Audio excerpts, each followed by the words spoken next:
Crispy, crunchy, non fried, no maida असे मस्तपैकी pumpkin चीज crackers जे लहान मुलांना आणि आपल्या मोठ्यांना चहासोबत एन्जॉय करण्यासाठी परफेक्ट आहेत, ते बनवूयात?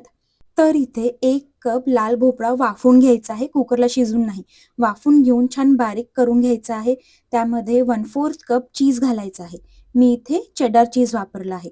त्याचबरोबर 1 टीस्पून रोझमेरी, चवीप्रमाणे मीठ, थोडीशी काळी मिरी हवी असल्यास, थोडीशी हळद, 2 टेबलस्पून तूप, तुम्ही इथे मेल्टेड बटर घातलं तरीही चालेल. त्याचबरोबर गव्हाचं पीठ. आता ह्यामध्ये मावेल तेवढं गव्हाचं पीठ घालायचं. मला हे सगळं मळण्यासाठी साधारण 1 कप आणि वरती 1/4 कप एवढं गव्हाचं पीठ लागलेलं आहे. हे सगळं घालून व्यवस्थित असं घट्टसर मळून घ्यायचं आहे. आता झाकण ठेवून 10 ते 15 मिनिटं ह्याला रेस्ट करून देऊयात.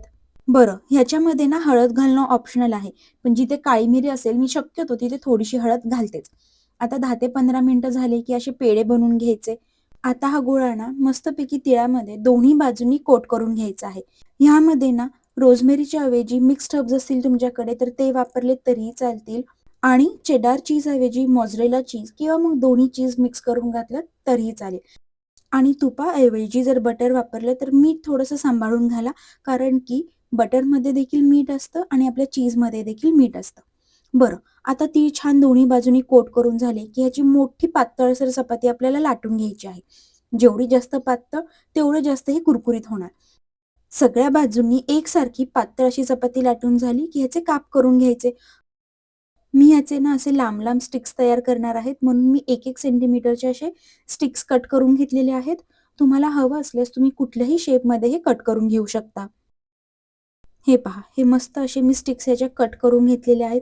आता तुम्ही ह्याला क्रॅकर्स म्हणा किंवा स्टिक्स म्हणा किंवा काहीही म्हणा. पण खायला मात्र एकदम मस्त लागतात.